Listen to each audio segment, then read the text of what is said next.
Sir, with all due respect, that lane is reserved for the advanced ballistics team. We're running calibrations out to 4 kilometers today.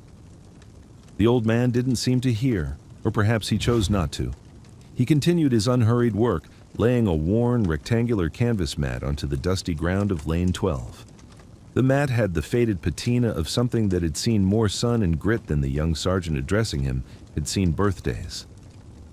Sergeant Kenji Finch exchanged a look with his spotter, Corporal Eva Rostova. She gave a slight shrug, her expression a mix of pity and annoyance. The high desert wind whipped a strand of her dark hair across the lens of the spotting scope she was meticulously cleaning. This was the bleeding edge of military marksmanship, a range carved into the desolate expanse of the Nevada desert, a place for serious work.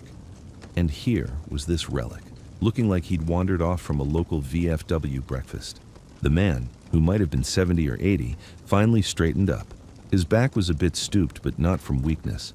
It was the posture of someone who had spent a lifetime folding his 6-foot frame into small spaces. He wore simple khaki trousers and a faded blue work shirt, the sleeves rolled up to his elbows with a precision that seemed out of place. He turned to Finch, his eyes a pale, washed-out blue that seemed to hold the same endless, patient quality as the desert sky. "I understand, Sergeant. I won't be in your way. Just need to check a cold bore on an old friend." His voice was quiet, a low rumble that the wind almost stole. He gestured to the rifle case at his feet. It was a long, heavy-duty Pelican case, but like his mat, it was scarred and battered, its plastic shell covered in the ghosts of 100 airline stickers and stenciled numbers that had long since been painted over. Finch sighed. He was a professional, a graduate of the most demanding sniper school in the world, and his job was to test the limits of new systems. Today was about the new XM-11, a rifle platform that was more computer than firearm, paired with a ballistic application that promised first-round hits at distances previously thought impossible. He didn't have time for this. "Sir, this isn't a public range. The variables out here are significant. We have Coriolis effect, spin drift, and multi-zonal wind shifts that can put around a dozen meters off target. It's not really a place for casual shooting." The casual hung in the air, weighted with condescension he didn't bother to hide. He was trying to be polite, but the old man's presence felt like a violation of a sacred space. This was a laboratory for the science of precision death, not a plinking range. The old man offered a small, placid smile that didn't quite reach his eyes. "I'm aware of the variables." He unlatched the case. Inside, nestled in foam that had been cut and recut over years, lay a rifle that made Rostova, a self-professed gearhead, let out a low whistle of disbelief. It was an M24, but a version she had only ever seen in textbooks. It was archaic. The stock was a classic composite, scarred and worn smooth in places. The action was familiar, but the barrel was a thick, heavy bull barrel that looked custom-made. The scope mounted on top was the biggest shock. It was a fixed-power Unertl, a design that predated most modern variable zoom optics. It was a museum piece. "Is that a 10-power?" Rostova asked, her voice laced with incredulity. "How can you even see the target past 1,000 meters with that?" The old man ran a hand along the stock, a gesture of deep, abiding affection. "She does all right," he said softly. He began his setup, his movements economical and deliberate. There was no wasted motion. Every action flowed into the next with a liquid grace that contradicted his age. He didn't pull out a Kestrel weather meter. He didn't unfold a tripod with a tablet running a ballistic calculator. He simply took out a small leather-bound notebook and a pencil stub no longer than his thumb. He lay down on his mat, settled the rifle into the V of a simple sand-filled bag, and became utterly still. He wasn't looking through the scope. He was just looking downrange, his gaze unfocused, as if he were trying to see the air itself. Finch scoffed, turning back to his own station. "All right, Eva, let's get to work. Let Grandpa have his fun. Maybe he'll hit the berm." Finch and Rostova were a symphony of modern technology. Their lane looked like a NASA launch station. A sophisticated weather sensor array fed real-time data to their tablet. The ballistic software crunched numbers for air density, temperature, humidity, barometric pressure, and the Earth's rotation. They had wind flags set up every 500 meters out to 2 kilometers, their brightly colored ribbons providing a visual representation of the complex wind currents. Today's target was a standard steel silhouette set at a staggering 3,800 meters, well over 2 miles away. It was a test of the system, a push into the theoretical. The wind was a nightmare. It was a shifty, gusting crosswind coming out of the west at 10 to 15 miles per hour. But the terrain, low hills and shallow ravines, created a chaotic mess of updrafts and downdrafts. Their wind flags were a Jackson Pollock painting of conflicting information. The flag at 500 meters pointed left. The one at 1,000 meters hung limp. The one at 1,500 pointed right. "This is garbage," Finch muttered, staring at the tablet. The firing solution was changing every second. "Hold is all over the place. 1 second it's 4.8 mils left, the next it's 6.2. There's no way to time this."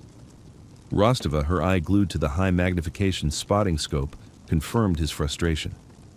"I've got heavy mirage coming off that ridge at 2 clicks. It's boiling. I can't even get a clear read on the target. It looks like it's swimming."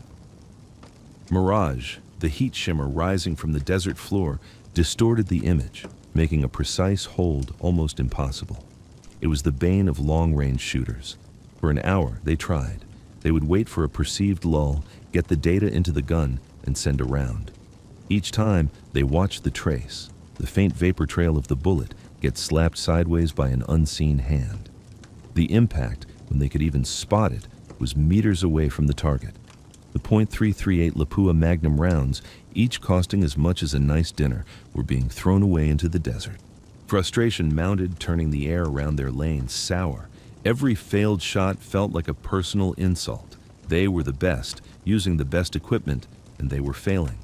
Every so often, Finch would glance over at lane 12. The old man was still there, motionless.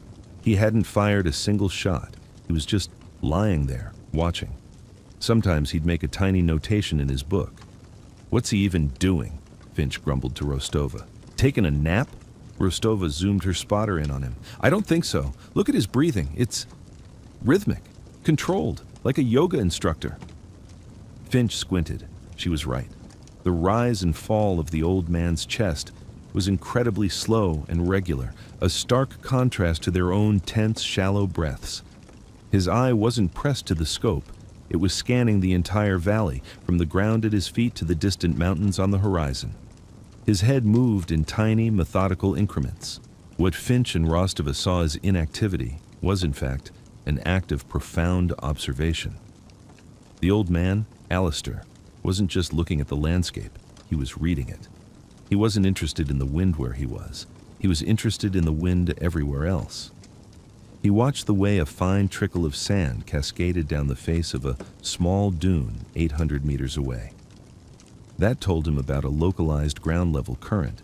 He noted the direction the silvery leaves of a creosote bush trembled in a shallow wash at 1,200 meters, a different direction from the wind he felt on his cheek.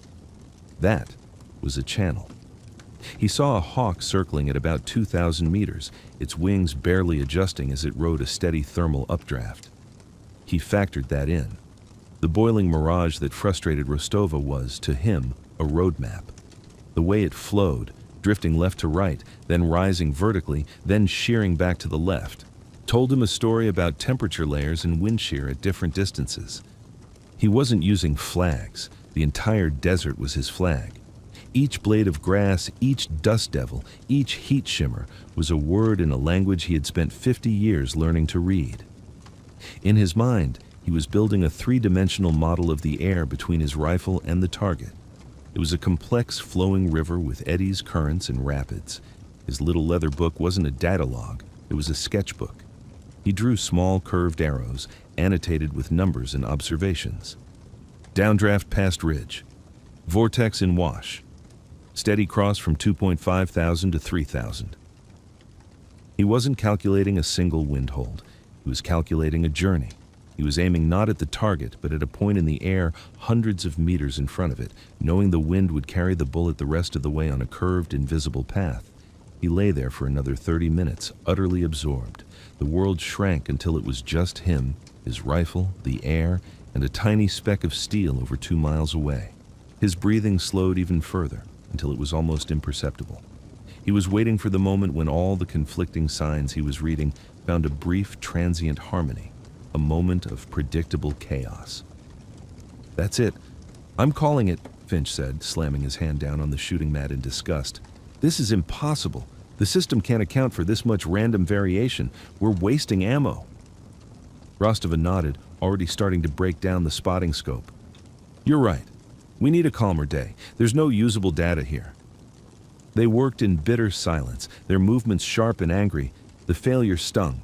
As they were packing the last of their gear into its case, a sound cut through the desert wind. It wasn't the sharp, high-velocity crack of their XM11. It was a deep, resonant boom, a sound with history in it. Both of them froze and looked toward Lane 12. The old man was perfectly still behind his rifle, his body a single, solid unit, absorbing the recoil as if he were part of the earth itself. Smoke, a pale gray wisp, curled from the muzzle of the ancient M24. Finch let out a short, derisive laugh. "Well, there goes his one and only shot. Wonder which mountain he hit." Rostova, however, was already moving. Driven by a professional curiosity she couldn't suppress, she quickly set her spotting scope back on its tripod and dialed it in on the distant target. The magnification was cranked so high that the heat mirage made the world dance and waver. "Come on, get a look at this," she said, her voice tight. Finch walked over, peering into the eyepiece. The flight time for a .300 Winchester Magnum, which he guessed the old rifle was chambered for, would be even longer than their .338, probably 8, maybe 9 seconds. They waited. 1 second. 2. The wind howled. 3. 4. Finch was about to make another sarcastic comment. 5. 6. He held his breath. 7. Rostova was counting under her breath. 8.5, 8.6. Then it happened. It wasn't a massive explosion. It was a tiny, almost imperceptible event. A small puff of gray dust kicked up from the very center of the steel target, followed a split second later by a minuscule flash as the copper jacket vaporized against the hardened plate. A perfect, dead center hit. For a long moment, there was only the sound of the wind. Finch pulled back from the scope as if it had burned him. "No," he whispered. "No way. That's not possible." He looked at their tablet, at the chaotic, unsolvable data. He looked at the wind flag, still pointing in 3 different directions. He looked back at the distant, silent target. He didn't have any flags. He didn't have a computer. He didn't have anything. How? Rostova was just as stunned, her mouth slightly agape. I don't know. A lucky shot, 1 in a billion? But even as she said it, she knew it wasn't true. Luck didn't account for the old man's unnerving calm, his methodical setup, the utter confidence of that single, deliberate shot. Luck didn't hit a 2-mile target in a chaotic crosswind. That was skill. Skill of a kind she couldn't even begin to comprehend. They packed their gear in a daze, and without a word, walked over to Lane 12. The old man was already cleaning his rifle. He moved with the same unhurried grace, running a patch down the bore, his hands steady and sure. The brass casing from his single shot lay on the mat beside him, a small gold monument to the impossible. Finch found his voice first. It was shaky, stripped of its earlier arrogance. "Sir, how did you do that?" The old man looked up, his pale eyes holding no triumph, only a quiet calm. He didn't answer immediately. He finished wiping down the bolt of his rifle, placed it carefully in its case, and then picked up his small leather notebook. He held it out to Finch. "You were reading the numbers," he said, his voice gentle. "You need to learn to read the world." Finch took the book. He opened it, and Rostova leaned in to look. It was filled with page after page of meticulous handwritten script, going back decades. There were temperature and pressure charts, but they were drawn by hand. There were complex diagrams of wind flowing over hills and through valleys. There were sketches of mirage patterns, labeled boiling, running, and shearing, with notes on what each meant for bullet drift at extreme ranges. It wasn't a logbook. It was a lifetime of knowledge. It was a master's thesis on the art of reading the invisible. Finch flipped to the last page. There was a detailed sketch of the valley in front of them. Small arrows and notes dotted the page, marking the Hawk's thermal, the downdraft off the ridge, the vortex in the wash. At the bottom was a single calculation, a hold-off point. It wasn't a simple left or right adjustment. It was a complex solution that accounted for the bullet rising into one wind current and then falling into another. It was artistry. You saw all this?" Finch asked, his voice filled with awe. "Without any sensors?" Alistair finally stood, patting the dust from his trousers. He pointed a long, steady finger toward the middle distance. "Your machines are tools. They're good tools. But they only tell you what's happening where the sensor is. They don't tell you the story of the air's journey. See that shimmer over the creosote bush about 1,000 meters out? The way it seems to flow downhill?" Finch and Rostova squinted, following his direction. For the first time, they weren't just looking for a target. They were trying to see what he saw. "That's a cold pocket," Alistair continued. "Air from the higher ridge is cooling and sinking into that little depression. Your bullet will drop faster through it, but it will also get pushed left. Your flag at 500 says right, but that pocket says left. You have to account for both." He was giving away his secrets freely, without an ounce of ego. The arrogance had completely drained from Finch. He felt like a first-year music student standing before Mozart. He and Rostova had been trying to play the notes. This man was hearing the symphony. It was then that Rostova noticed the rifle again. She looked closer at the stock, at a particular pattern of wear near the bolt. "Sir," she said slowly, "that rifle. I've only ever seen one other like it, in a photo, from the MACV-SOG archives, the B-52 project in Vietnam." Alistair's quiet smile returned, this time reaching his eyes. It was a sad, knowing smile. He didn't confirm or deny it. He just closed his pelican case, the latches snapping shut with a final definitive click. The B-52 project was a legend, a ghost story whispered among snipers. A small, deniable team of observers who operated deep in enemy territory, capable of making impossible shots in jungle conditions with no support and rudimentary equipment. They were artists, not technicians. They read the humidity on the leaves of a banana plant and the sway of bamboo to make their calculations. They were phantoms. Finch looked at the old man, really looked at him for the first time. The stooped shoulders weren't from age, but from years spent under a heavy pack.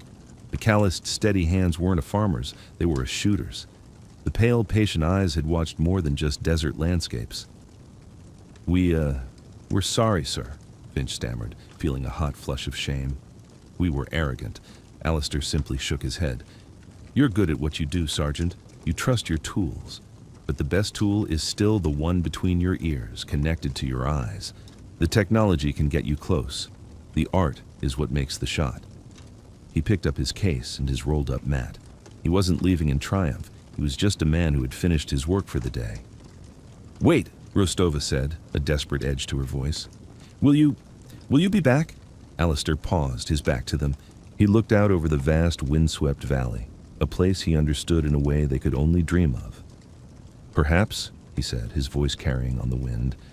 "There's always more to learn. For all of us." He turned and gave them a slight nod, a gesture of acknowledgement from one professional to two others who were just beginning to understand what that word truly meant. Then he walked away, his stride slow but steady, a living piece of history disappearing back into the world that had made him. Finch and Rostova stood there long after he was gone, the silence of the desert now filled with the weight of all they didn't know.